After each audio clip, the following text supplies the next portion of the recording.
عزیزان گرامی، معزز بہنوں اور بیٹیوں، آج کے خطبہ جمعۃ المبارک میں ہم امر بالمعروف اور نہی عن المنکر کے بارے میں انشاءاللہ العزیز گفتگو کریں گے۔ اللہ رب العزت سے دعا ہے اللہ تعالی ہمیں ٹھیک ٹھیک بیان کرنے اور اس پر عمل کرنے کی توفیق نصیب فرمائے۔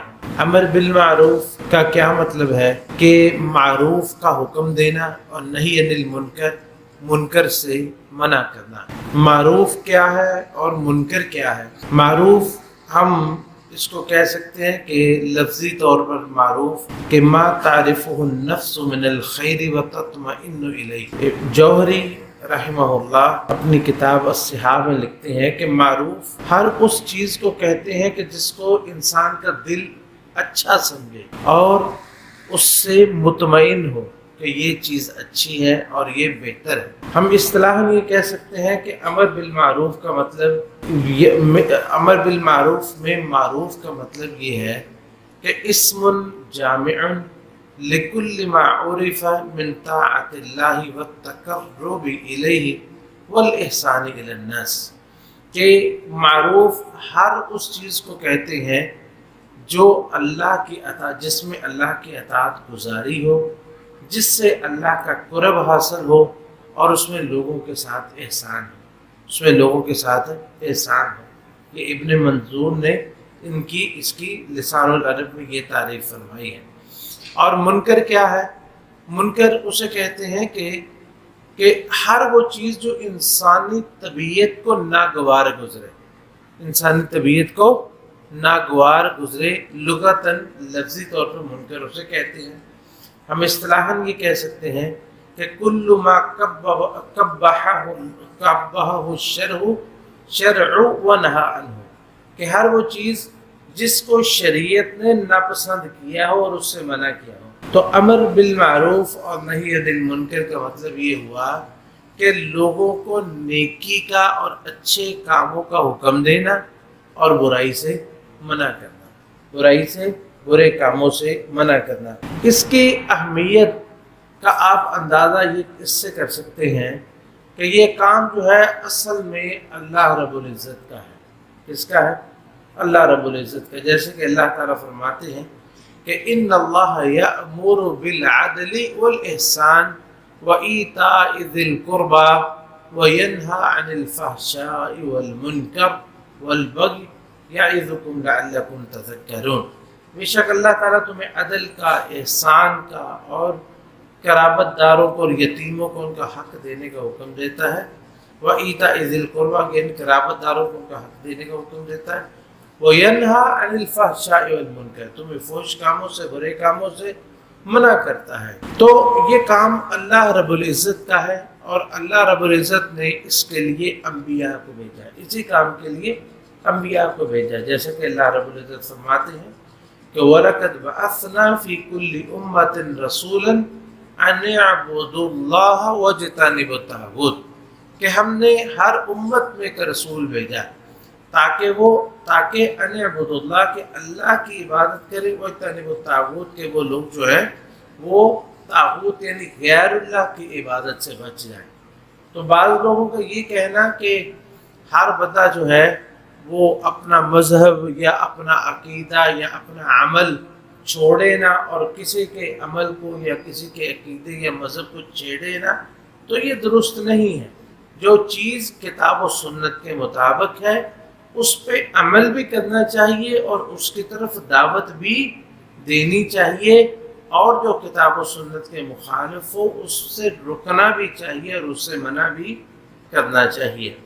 اور پھر انبیاء کے بعد جو اللہ تعالیٰ نے علماء کو اس امت میں بھیجا ہے اور علماء کو مقرر فرمایا، تو ان کا کام بھی یہی ہے کہ العلماء ورثۃ الانبیاء، کہ جو علماء ہے یہ انبیاء کے وارث ہیں اور ان کا کام بھی وہی ہے جو انبیاء کا کام ہے۔ اور یہ چیز جو ہے یہ اس امت کی خاصیت ہے کہ یہ امت جو ہے یہ پوری کی پوری نیکی کا حکم دینے والی اور برائی سے روکنے والی ہوتی ہے۔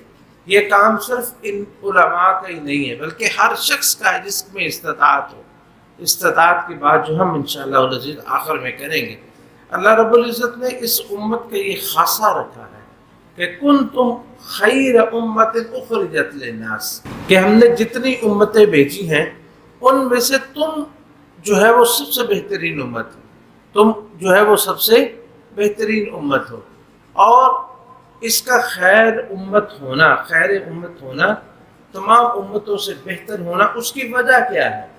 اس کی وجہ یہ ہے کہ تأمرون بالمعروف وتنہون عن المنکر، کہ تم نیکی کا حکم دیتے اور برائی سے روکتے ہو، نیکی کا حکم دیتے اور برائی سے روکتے ہو، اس وجہ سے تم بہترین امت ہو۔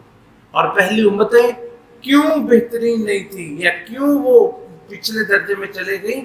بلکہ ان پر لعنتیں بھیجی گئیں، جیسے کہ اللہ رب العزت فرماتے ہیں کہ لعن الذین کفروا من بنی اسرائیل علی لسان داود وعیسی ابن مریم ذلک بما عصوا وکانوا یعتدون كانوا لا يتناهون عن المنکر فعلوه، کہ جو بنی اسرائیل ہے ان پر لعنت کی گئی۔ لعن الذین کفروا من بنی اسرائیل علی لسان داود و عیسی ابن مریم، داود علیہ السلام نے بھی ان پر اللہ کے حکم سے لعنت کی اور عیسیٰ علیہ السلام نے بھی لعنت کی۔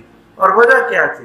وجہ اللہ رب العزت نے بیان فرمائی کہ کانوا لا یتناہون عن منکر، کہ وہ برائیوں سے رکتے نہیں تھے، وہ برائیوں سے رکتے نہیں تھے اور وہ روکتے بھی نہیں تھے، نہ رکتے تھے اور نہ روکتے تھے۔ اور یہ اس کام کی وجہ سے برائی نیکی کا حکم دیتے نہیں تھے، برائی سے روکتے نہیں تھے، اس وجہ سے اللہ نے ان پہ لعنت بھیج دی۔ اور ایک بنی اسرائیل کا اللہ نے واقعہ ذکر فرمایا نا، جو اصحاب السبت تھے، کہ ان کو اللہ نے منع کیا ہفتے والے دن شکار نہیں کرنا، تو ان کے کچھ لوگ جو ہے انہوں نے ہیلا بہانہ کر کے شکار کیا اور کھایا پیا، تو ان کو کچھ لوگوں نے منع کیا، یہ کیوں کرتے ہو؟ ایک اور گروہ تھا، وہ کہتے تھے لما تعظون قوما اللہ مہلکہم او معذبہم عذابا شدیدا، وہ کہتے تم ان کے پیچھے کیوں پڑے ہوئے ہو، ان کو چھوڑو، اللہ ان کو عذاب دے گا، اللہ ان کو چھوڑ دے گا، اللہ کا معاملہ ہے۔ تو اس کو یہ بھی اچھے لوگ نہیں تھے۔ اچھے کون تھے؟ جو ان کو منع کرنے والے تھے، جو ان کو منع کرنے والے یہ اچھے تھے، اور جو منع نہیں کرتے ان پر تو لعنت ہوتی ہے کہ یہ برائی کو دیکھتے ہیں اور پھر اس سے روکتے نہیں ہیں، نیکی کا حکم نہیں دیتے۔ اور یہی چیز جو ہے یہ علامت ایمان ہے، اگر کسی میں یہ نہیں ہے تو اس کے اندر سمجھو وہ ایمان کی علامت ہی نہیں۔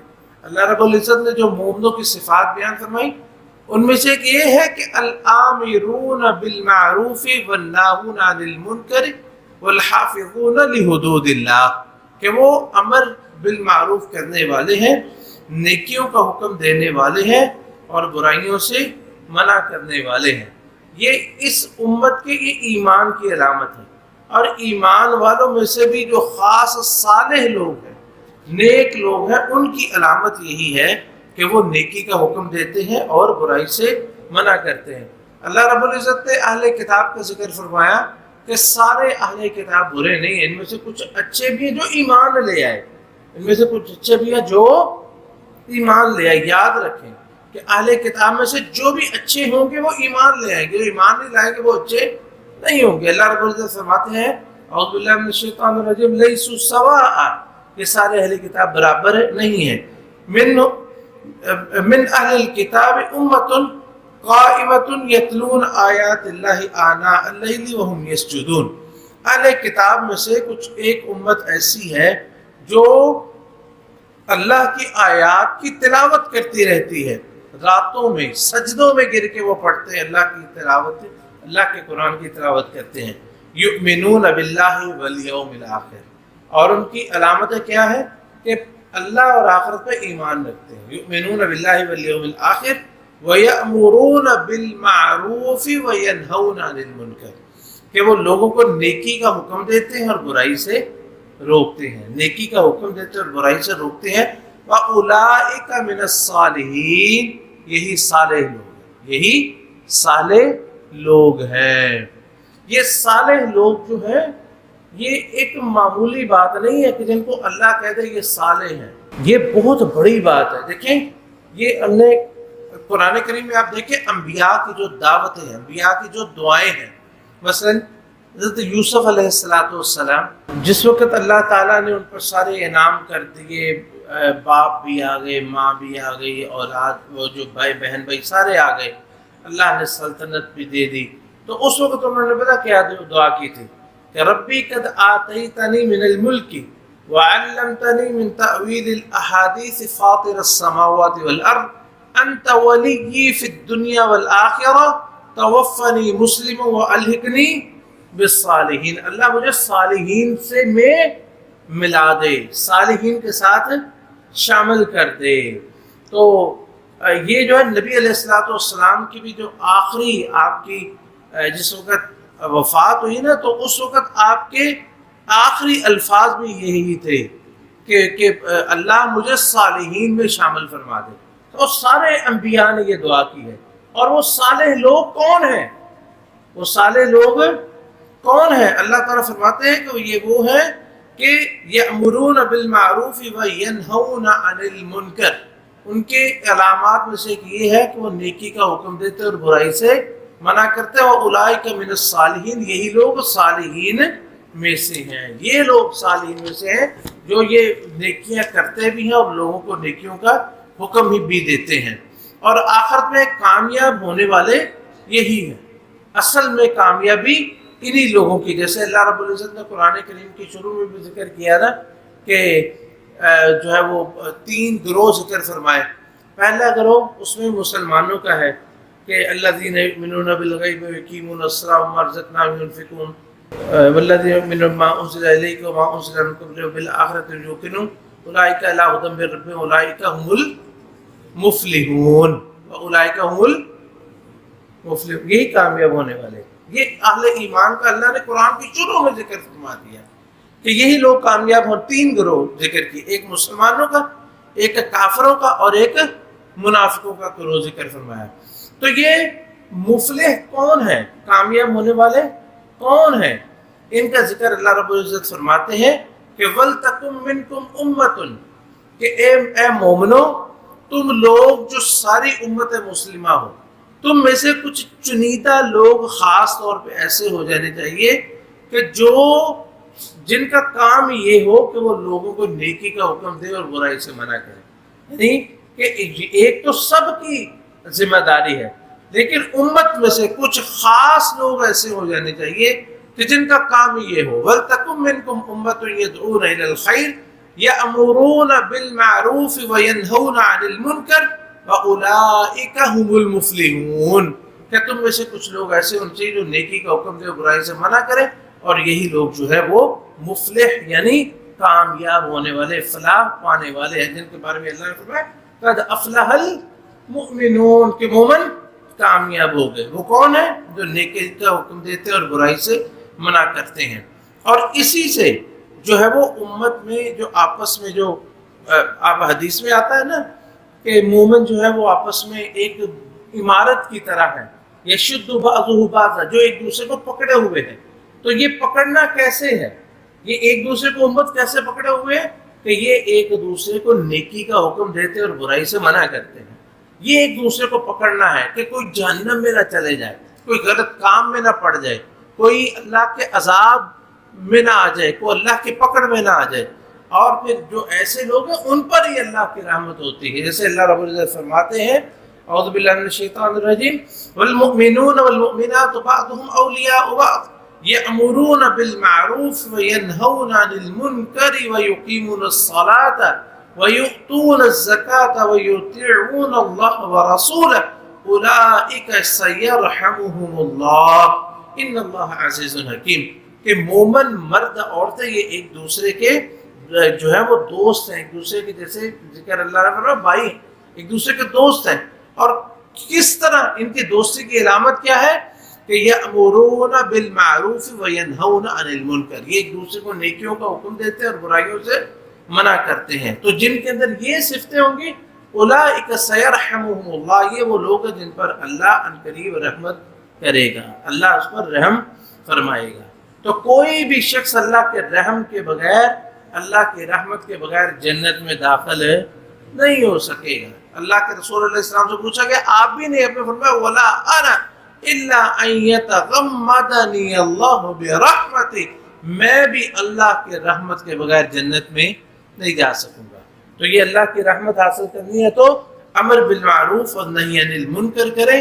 اس سے اللہ کے ہر جو امر بالمعروف، ہر نیکی کی طرف بلانا جو ہے یہ صدقہ ہے، برائی سے منع کرنا یہ بھی صدقہ ہے، اور بلکہ اس کے کتنا اجر ہے کہ کسی شخص کو آپ نے نیکی کا حکم دیا، ایک بچے کو آپ سورۃ فاتحہ سکھا دیں، وہ ساری زندگی نماز میں سورۃ فاتحہ پڑھتا رہے گا تو ساری زندگی آپ کو اس کا اجر اس کی نمازوں پہ ملتا رہے گا، اور جب وہ آگے کسی کو سکھائے گا اور آگے وہ کئی لوگوں کو سکھا دے، ان لوگوں کی زندگیوں کا اجر بھی آپ کو ملے گا، ان کی ساری جو ہے وہ نیکیوں کا اجر بھی آپ ملے گا۔ کسی کو برائی سے منع کیا، سو برائی سے منع کرنے سے جو گناہ سے بچا، اس سے آپ کو بھی گناہ سے بچنے کا اجر ملے گا۔ تو یہ چیز جو ہے یہ بہت ہی خیر والی ہے۔ نبی علیہ السلام نے فرمایا الدال علی الخیر کفاعلہ، آپ لیکن نیکی کا حکم دیں اور برائی سے منع کریں تو اللہ رب العزت آپ کو بھی ویسا ہی اجر عطا فرما دے گا، جیسا کہ کوئی نیکی کرنے والا ہے، اور برائی سے رکنے کا اجر بھی ویسے ہی عطا فرما دے گا جیسے کہ برائی سے رکنے والے کو اجر ملتا ہے۔ اگر ایسا نہیں کریں گے، اگر اس کام کو چھوڑ دیں تو یہ امت ساری کی ساری تباہ و برباد ہو جائے گی۔ اس میں اور بنی اسرائیل میں کوئی فرق نہیں رہے گا، بلکہ اس کی مثال نبی علیہ السلام نے ذکر فرمائی۔ آپ نے فرمایا کہ امر بالمعروف اور نہی عن المنکر کو چھوڑنے کی مثال ایسے ہے، صحیح بخاری کی روایت ہے، اس کا مفہوم میں آپ کو بتاتا ہوں۔ آپ نے فرمایا کچھ لوگ ایک کشتی میں سوار ہوئے، وہ 2 منزلہ کشتی ہے، جو نیچے والی منزل میں رہتے ہیں وہ پانی اوپر والی منزل میں جا کے بھرتے ہیں، کیونکہ اوپر سے جو عرشے سے انہوں نے پانی لینا ہوتا ہے۔ تو جو اوپر والے لوگ ہیں نا، وہ کہتے ہیں کہ نہیں جی تم یہاں سے پانی لے کے گزرتے ہو، ہمیں تکلیف ہوتی ہے، یہاں پانی گر بھی جاتا ہے، ہم نے تمہیں یہاں سے پانی لینے دیں گے، تو ان کو روک دیتے ہیں۔ جو نیچے والی منزل والے کہتے ہیں یہ کون سا مشکل کام ہے، یہ پانی نیچے سے ہی آتا ہے نا، ہم کشتی میں سوراخ کر لیتے ہیں اور یہاں سے پانی نکال لیتے ہیں۔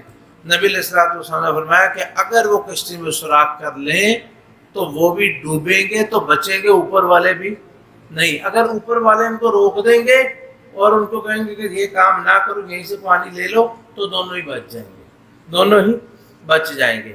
بات یہ ہے کہ اگر امر بالمعروف اور نہی عن المنکر اس فریضے کو چھوڑ دیا جائے تو بچتا پھر کوئی بھی نہیں ہے، اور بلکہ پھر جو یہ کام کرتے ہیں وہ اللہ کے اتنے مبعوض ہو جاتے ہیں کہ اللہ ان کی دعائیں بھی نہیں سنتا۔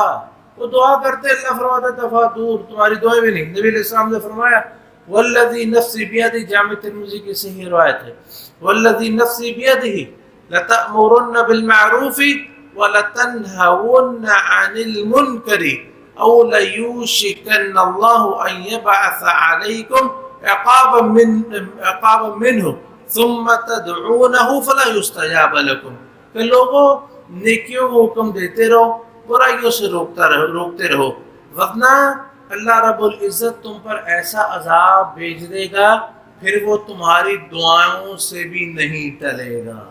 تم دعائیں بھی کرتے رہو کہ وہ عذاب نہیں ٹلے گا، کیونکہ تم نے اللہ کی بات کرنی چھوڑ دی، اللہ نے تمہاری بات سننی چھوڑ دی۔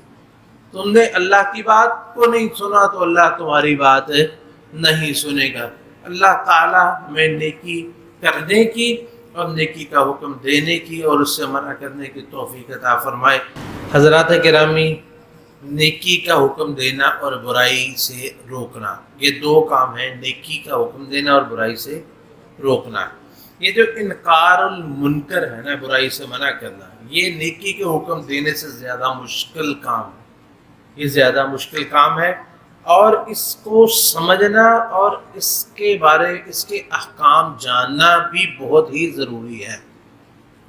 بات یاد رکھیں، سب سے پہلے تو یہ قاعدہ جو نبی کریم صلی اللہ علیہ وسلم نے ذکر فرمایا، آپ نے فرمایا کہ من رأى منکم منکرا فلیغیرہ بیدہ فإن لم يستطع فبلسانہ وإن لم يستطع فبقلبہ وذلک اضعف الایمان، کہ جو تم میں سے برائی کو دیکھے وہ اس کو اپنے ہاتھ سے روکے، اور اگر ہاتھ سے روکنے کی استطاعت نہیں ہے تو اپنی زبان سے منع کرے، اور اگر زبان سے بھی منع کرنے کی استطاعت نہیں ہے تو وہ اس کو دل میں برا جانے، اور یہ ایمان کا سب سے کمزور حصہ ہے، اور اس کے بعد کوئی ایمان ہے ہی نہیں، اس کے بعد ایمان ہے ہی نہیں۔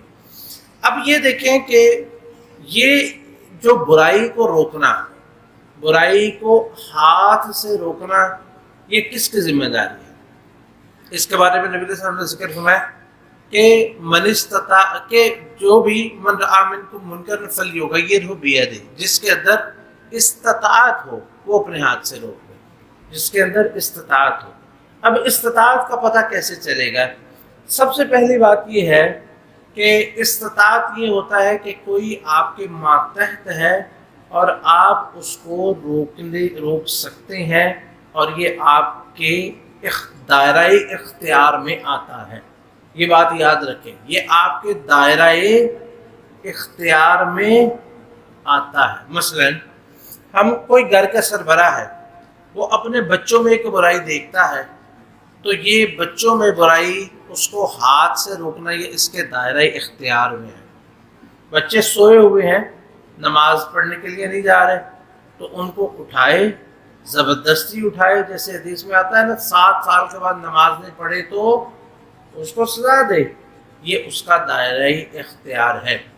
لیکن کیا ہمسایوں کا بچہ جو ہے اس کو بھی آپ 7 سال کی عمر کے بعد مار سکتے ہیں؟ نہیں، یہ آپ کے دائرہ اختیار میں نہیں ہے، یہ آپ کے دائرہ اختیار میں نہیں ہے۔ آپ کا دائرہ اختیار کہاں تک ہے؟ اپنے بچوں تک ہے، اپنے گھر والوں تک ہے، اپنی بیوی تک ہے۔ اسی طرح مثال کے طور پر دیکھیں کہ محلے میں کوئی بھی برائی ہو رہی ہے، مثلا کوئی شادی بیاہ ہے، میوزک بج رہا ہے، یہ وہ، کیا آپ ان کو اپنے ہاتھ سے روک سکتے ہیں؟ نہیں نہ روک سکتے۔ یہ کس کا اختیار ہے؟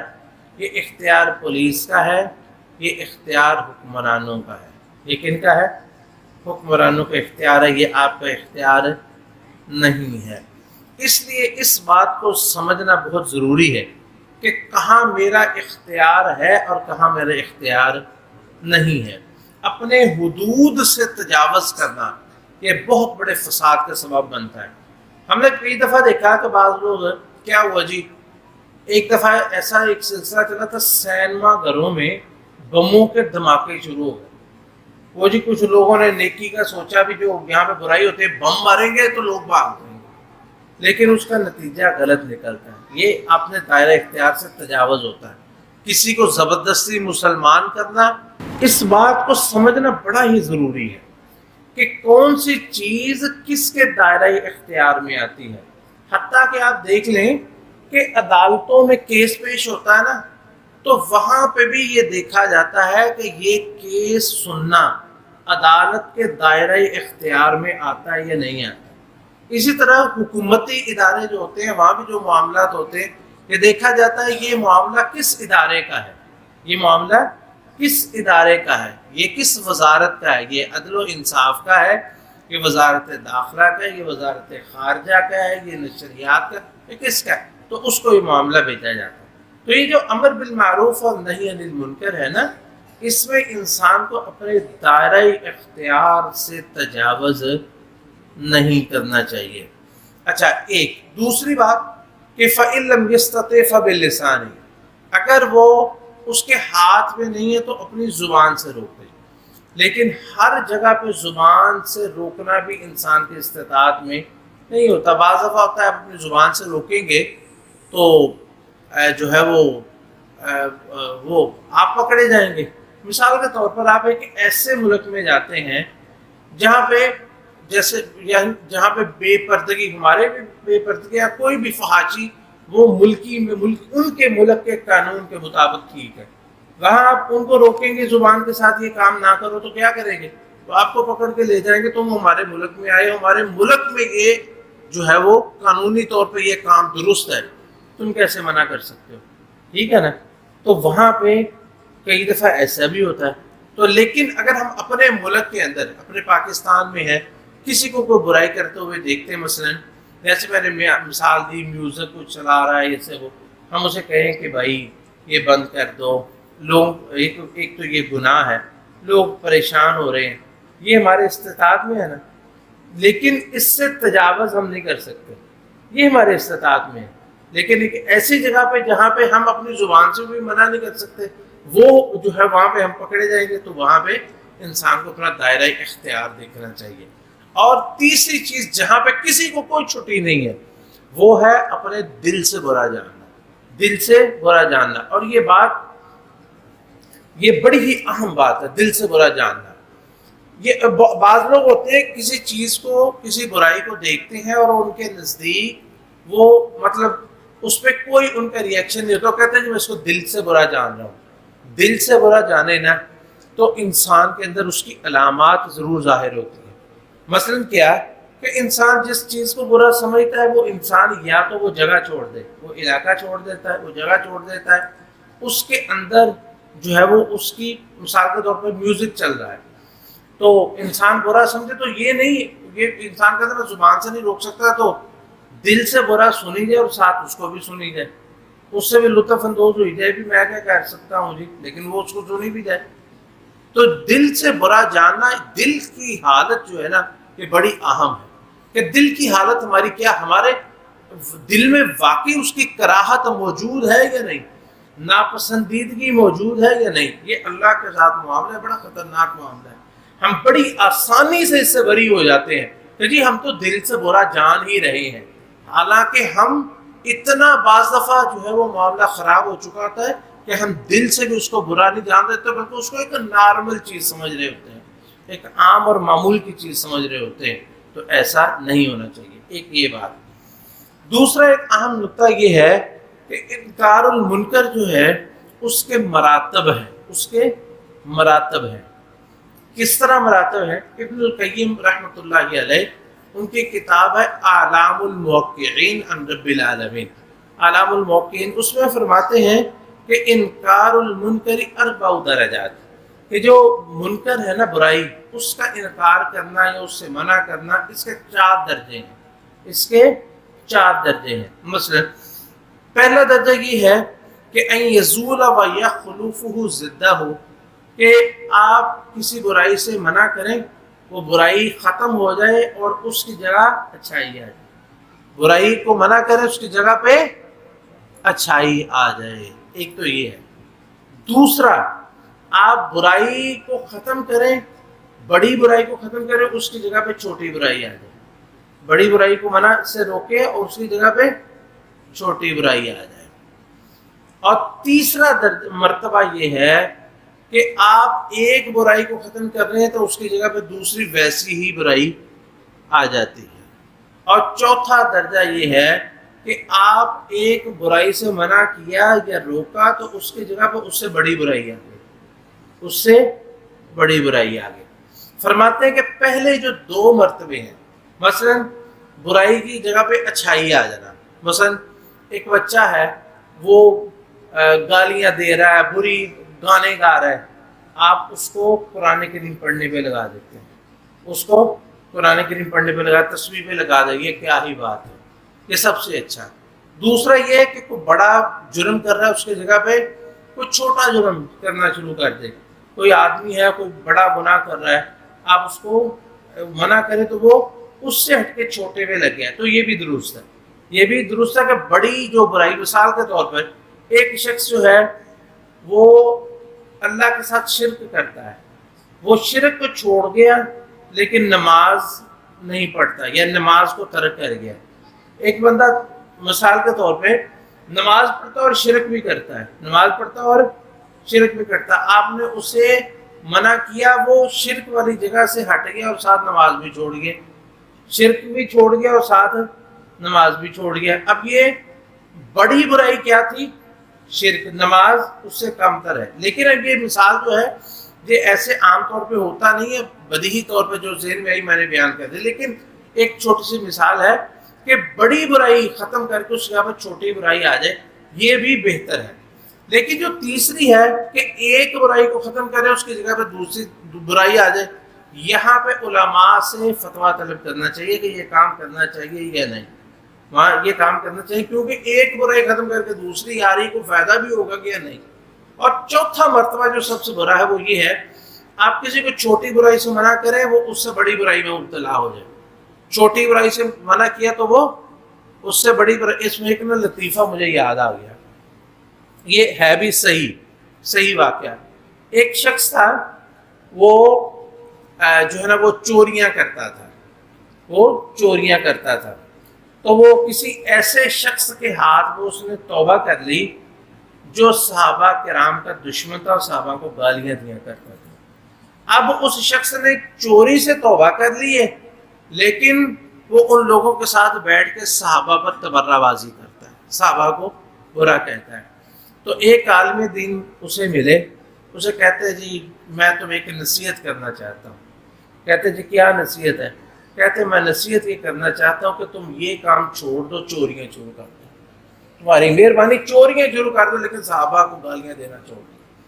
یہ یعنی کیا ہوا کہ ایک چھوٹی برائی سے اس کو اتار کے بڑی برائی میں لگا دیا۔ بعض دفعہ ہوتا ہے کسی جگہ پہ میوزک لگا ہوتا ہے، گانے لگے ہوتے ہیں، آپ اسے کہتے ہیں گانے ختم کر دے، وہ گانے ختم کر کے شرک والی چیزیں لگا دیتا ہے۔ آپ سمجھ گئے ہوں گے، گانے ختم کرتے ہیں اور وہاں پہ شرک لگا دیتا ہے۔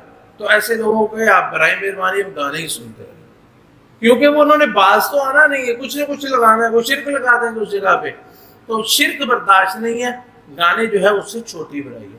اسی طرح شیخ الاسلام ابن تیمیہ رحمۃ اللہ علیہ، ان کے بارے میں آتا ہے کہ انہوں نے تاتاری جو تھے نا ان کو دیکھا کسی جگہ پہ، آپ کے ساتھ کچھ ساتھی تھے، وہ شراب پی رہے تھے، شراب کے نشے میں مست تھے۔ کسی نے کہا کہ ان کو شراب پینے سے منع کرنا چاہیے، تو یہ برا کام کر رہے ہیں۔ کہتے ہیں ان کو پینے دو شراب پی کے یہ نشے میں مست رہیں گے تو اس میں بچت ہے، ورنہ جیسے ہی ان کا نشہ ٹوٹے گا یہ مسلمانوں کو قتل کرنا شروع کر دیں گے، یہ مسلمانوں کو قتل کرنا، ان کو اس برائی میں لگے رہیں گے۔ تو اس لیے یہ مراتب یاد رکھیں۔ ایک دوبارہ میں دہرا دیتا ہوں، ایک یہ کہ برائی کو ختم کریں، اس کی جگہ پہ اچھائی آ جائے، یہ بہترین ہے۔ دوسرا یہ بڑی برائی ختم، اس کی جگہ پہ چھوٹی برائی آ جائے، یہ بھی قابل قبول ہے۔ تیسرا یہ ایک برائی کو ختم کریں، اس کی جگہ پر اسی طرح کی ایک برائی آ جائے، تو یہاں پہ علماء سے پوچھنا چاہیے، اجتہاد کرنا چاہیے کہ یہ کام کرنا چاہیے، اس کو ایسے ہی رہنے دینا چاہیے۔ اور چوتھا یہ کہ آپ چھوٹی برائی سے کسی کو منع کریں، وہ بڑی برائی میں ملوث ہو جائے۔ ویسے جو ہے وہ مطلب اس کی کئی مثالیں ہم آپ کو دی ہیں۔ تو بہرحال امر بالمعروف اور نہی عن المنکر کرتے ہوئے ان تمام چیزوں کو ملحوظ خاطر رکھنا چاہیے۔ اپنے خاص طور پر اپنے دائرہ اختیار، اس سے باہر کبھی بھی نہیں آنا چاہیے۔ جو اپنا دائرہ اختیار ہے اس کے اندر بڑی محنت کرے، جدوجہد کریں۔ اللہ تعالی ہم سب کو نیکیوں کی توفیق نصیب فرمائے، برائیوں سے ہم سب کو محفوظ فرمائے۔